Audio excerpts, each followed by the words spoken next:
மூன்றாவது வாரத்தில் வெற்றி நடை போட்டுட்டு இருக்கு. அதுக்கு ஒரு செலிப்ரேஷன் தான் இந்த கமலா தியேட்டரில் ஒரு அலப்புறையை கொடுத்து ரசிகர்களோட சந்தோஷமா. ஏன்னா படம் பார்க்கும்போது படம் பார்த்துட்டு வந்ததுக்கு அப்புறமும் நிறையா பேர் சொல்லியிருந்தாங்க, நாங்கள் ரொம்ப நாளைக்கு அப்புறம் நல்ல ஒரு படம் பார்த்தோம் அப்படின்ற ஒரு சந்தோஷத்தோட ரசிகர்கள் எல்லாமே சொன்னாங்க. அந்த சந்தோஷத்தை நாங்கள் மட்டும் இல்லை, உலகம் ஃபுல்லாக எல்லாருமே கொண்டாடணும். அதுக்காக இன்னைக்கு தியேட்டரில் ஆட்டம் பாட்டம் கொண்டாட்டத்தோட நல்ல ஒரு மிகப்பெரிய செலிப்ரேஷன் பண்ணியிருக்கோம். லீடர்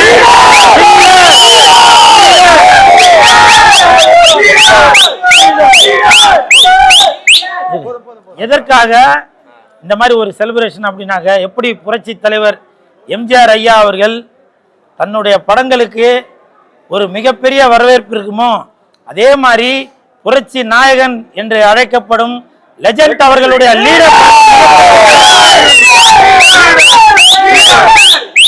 எப்படி புரட்சி தலைவர் அவர்கள் மக்களுடைய நலனில் அக்கறை கொண்டுள்ளாரோ, அதே மாதிரி லெஜண்ட் அவர்களும் மக்கள் மீதும் ரசிகர்கள் மீதும் மிகப்பெரிய ஒரு ஆசை பாசம் எல்லாமே வைத்திருக்கிறாரு. அதை கொண்டாடும் விதமாக தான் இந்த லீடர் படத்தை மூன்றாவது வாரம் மிகப்பெரிய வெற்றி அடைந்து நாங்க கொண்டாடிட்டு இருக்கோம். லீடர்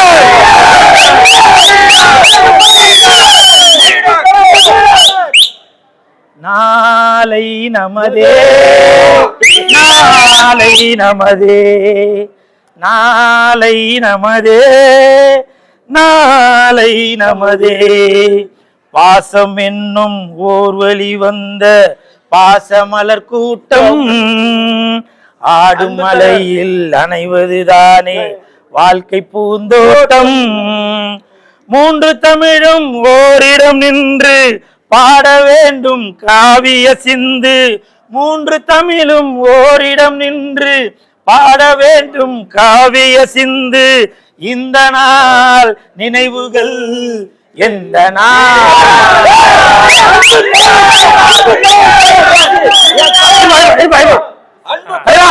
நாளை நமதே தலைவா, நாளை நமதே. அது மட்டும் இல்ல, இன்னைக்கு பொதுவாகவே ஒரு படம் ரிலீஸ் ஆகும்போதும் இந்த கூல் சுரேஷ் தியேட்டருக்கு வரும்போது சமீபத்தில் பார்த்துருப்பீங்க, ஒட்டகத்தில் வந்தேன், குதிரையில் வந்தேன், நுங்கு வண்டியில் வந்தேன்.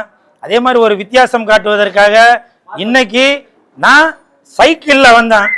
அந்த சைக்கிளில் வரும்போது எல்லாரும் ரசிகர்கள் எல்லாரும் அவ்வளோ பெரிய வரவேற்பு கொடுத்தாங்க. அதற்கு மனமார்ந்த நன்றி. ஏன்னா இது எல்லாமே லீடரோட ரசிகர்களாக மட்டும்தான் முடியும். அப்புறம் இன்னொன்னு கொஞ்சம் இரு சுதாகர், இருப்பா. அப்புறம் இப்போ நான் சைக்கிளில் வரும்போது நீங்கள்லாம் பார்த்துருப்பீங்க, நான் பொதுவாகவே ஒரு நாளும் காலையில் குறைஞ்சபட்சம் ஒரு 5 கிலோமீட்டர் சைக்கிள் ஓட்டிட்டு வருவேன் உடற்பயிற்சிக்காக. அந்த மாதிரி நான் சைக்கிள் ஓட்டிட்டு வரும்போது கமலா தியேட்டர் வாசலில் ஒரே கூட்டமாக இருந்துச்சு. என்னடாப்பா அப்படின்னு பார்க்கலான்னாக்கா, லெஜண்ட் படத்திற்கு ஒரு மிகப்பெரிய வரவேற்பு கொடுத்து ஆட்டம் பாட்டம் கொண்டாட்டத்தை கொடுத்துருந்தாங்க. நான் அப்படி தான் வந்துட்டு இருந்தேன். விஜய் சாருக்கும் இதுக்கும் எனக்கும் சம்மந்தம் இல்லை அப்படின்னு சொல்லுவேன்னு மட்டும் நினைக்காதீங்க. நான் விஜய் சாரோட ரசிகன். அதனாலதான் விஜய் சாரு சைக்கிள்ல வந்த மாதிரி நானும் சைக்கிள்ல வந்தேன். ஏன்னா விஜய் சாரோட ரசிகர்கள் அவர் என்னென்ன பண்றாரோ அந்த மாதிரி தானே நாங்களும் பண்ணணும். அதுதானே ரசிகன். அது மட்டும் இல்ல, விஜய் சார் சினிமாவை விட்டு அரசியலுக்கு சென்றதனால் அந்த இடம் வெற்றிடம் ஆயிருச்சு.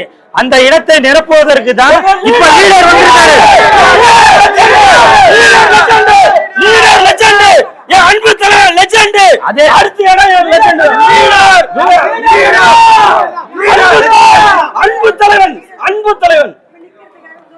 அதே மாதிரி இருங்கம்மா.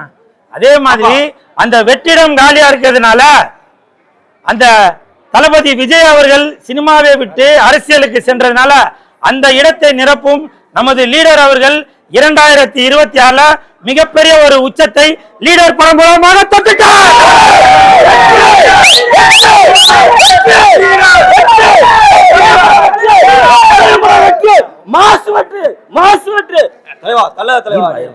மைக்க தள்ளி விட்டாதவா.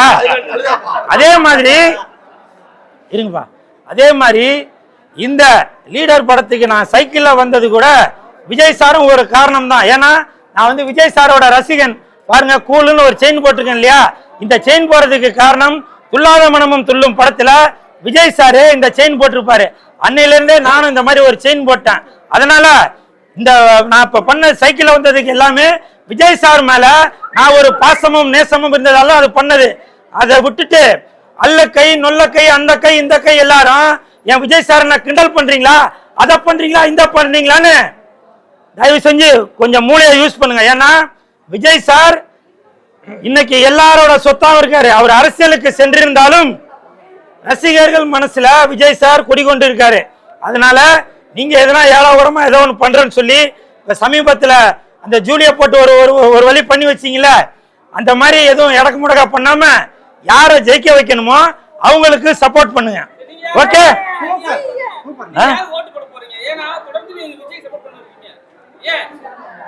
நான் விஜய் சாருக்கு சப்போர்ட் பண்ணலையா?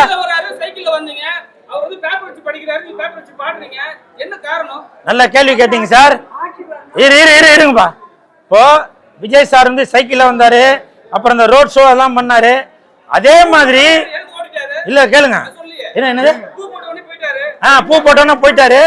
இதே மாதிரி நமது உதயநிதி ஸ்டாலின் அவர்களும் எனது உடன்பிறவா சகோதரர் மாண்புமிகு துணை முதலமைச்சர் உதயநிதி ஸ்டாலின் அவர்களும் அதே மாதிரி பண்ணாரு. எல்லாரும் என்ன சொன்னீங்க, அதே சட்டை அதே டைலரு அப்படின்னீங்க. அப்போ உதயநிதி சார் பண்ணது அப்ப அவர் டிவிகே கட்சியை சேர்ந்தவரா? அப்படி எல்லாம் இல்ல. விஜய் சார் எல்லாருக்கும் பொதுவானவர். அவர் நான் என்னதான் சொல்றேன், நான் எல்லா கட்சியும் சேர்ந்தவங்க. இந்த பாருங்க, இது கருப்பு துண்டு ஒரு கட்சி உங்களுக்கு தெரியும், இது மஞ்சள் கலரு மாம்பழம்னு சொல்லுவீங்க, இது காவி பாஜகன்னு சொல்லுவீங்க, இது பச்சை துண்டு விவசாய சின்னம். இப்படி பாருங்க, நான் வந்து இப்போதைக்கு லீடரோட தொண்டன் நானு.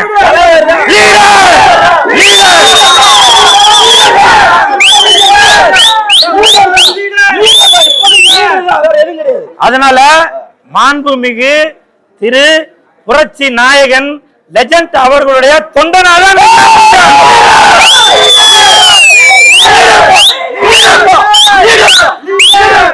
அது மட்டும் இல்ல, இன்னைக்கு நான் பண்ணது எல்லாமே என்னுடைய சொந்த கருத்து தான். நானே தான் பண்ணதே தவிர இதற்கும் லீடர் அவர்களுக்கும் லெஜண்ட் ரசிகர் மன்றத்தை சேர்ந்தவர்களுக்கும் எந்த ஒரு சம்பந்தமும் இல்ல.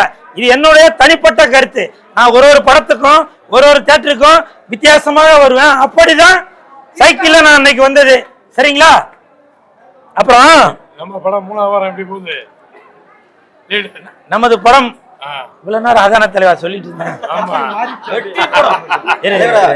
என் தலைவன் கூட வெற்றி, அத சொல்லிக்கிட்டே இருக்கலாம். நாள்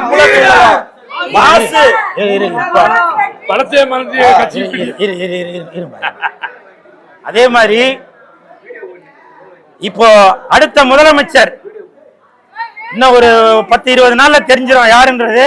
ஒருவேளை யார் முதலமைச்சர் ஆகுறீங்களோ தயவு செய்து மக்களுக்கு நீங்க நல்லது செய்யறீங்களோ இல்லையோ, அந்த மாக்காப்பா ஆனந்துக்கும் வாட்டர்மெலன் திவாகருக்கும் ஏதோ ஒரு வழியை பண்ணி விடுங்கப்பா. ஏன்னா அரசியலையும் தாண்டி எல்லாத்தையும் ஓவர்டேக் பண்ணி அவங்க 2 பேரும் ஆளுக்கு ஒரு பாதையில போயிட்டே இருக்கிறாங்க. இதனால மக்கள் டிசப்பாயிண்டட் ஆகி யாருக்கு ஓட்டு போறதுன்னே தெரியாம எந்த படம் பாக்குறதுன்னே தெரியாம அவ்வளவு குழம்பி போயிருக்கிறாங்க. அதனால மாக்காப்பா ஆனந்த், புகழ், பாடகர் பேர் நம்ம கானா வினோத், இந்த வாட்டர்மெலன் ஸ்டார், இவங்க எல்லாரும் மாறி மாறி ஒரு புகார் கொடுத்துட்டு மக்களை திசை திருப்புறாங்க. அதனால யார் முதலமைச்சர் ஆனாலும் இவர்களுடைய பிரச்சனையை தீர்த்து வைங்க. சமீப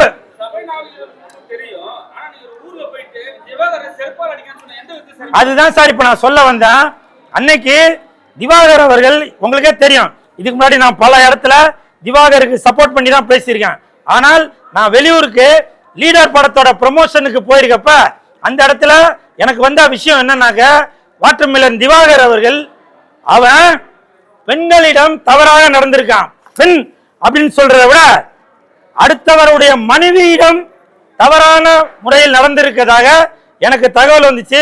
இப்ப சமீபத்தில் கூட அவனோட வீடியோலாம் கூட பார்த்தேன், வீடியோ காலில் அப்படி பேச, அது மிகப்பெரிய தவறு. அதையும் தாண்டி அவன் ஜாதியை பத்தி பேசியிருக்கான். அது மிகப்பெரிய தவறு. திவாகர், நான் இப்பவும் சொல்றேன் திவாகர், உனக்கு நான் சப்போர்ட் பண்றேன், உனக்கு தெரியும். ஆனால் நீ ஜாதியை பத்தியும் அடுத்தவர்களுடைய மனைவியை கூப்பிடுறதும் அது பெரிய தவறு பாது. புரியுதா? நான் இப்பவும் சொல்றேன், உனக்கு நான் சப்போர்ட் பண்றாள். ஆனா எனக்கு அன்னைக்கு கோபம் வர்றதுக்கான காரணம், நீ அடுத்தவர்களை பற்றி ஜாதியை பத்தி பேசியது மிகப்பெரிய தவறு. ஏன்னா இவர் எஸ்சியா இருக்கலாம், இவர் எம்பிசியா இருக்கலாம், இவர் ஓசியா இருக்கலாம், இவர் பிசியா இருக்கலாம், அவர் தேவரா இருக்கலாம், இவர் வன்னியரா இருக்கலாம், இவர் நாடாரா இருக்கலாம். இப்படி எல்லா ஜாதி மதமும் கலந்ததுதான் இந்த இந்தியா. புரியுதா?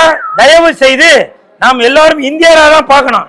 உன்னுடைய விருப்புக்காக நீ அடுத்தவன் ஜாதியை பத்தி பேசாத, அடுத்தவன் மனைவியை பத்தி கூப்பிடாத. இப்ப இதை பத்தி கூட என்னால டீட்டெயிலா பேச முடியல. ஏன்னா இப்ப இது போலீஸ் ஸ்டேஷன் போயிடுச்சு.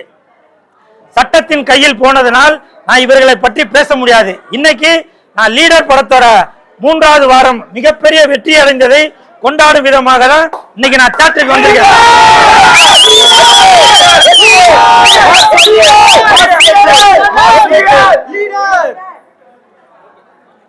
நன்றி. அந்த ஆம்புலன்ஸ் வழி விடுங்கப்பா, ஆம்புலன்ஸ் வழி விடு, சத்தம் ஆம்புலன்ஸ் வழி விடு. ஓகே.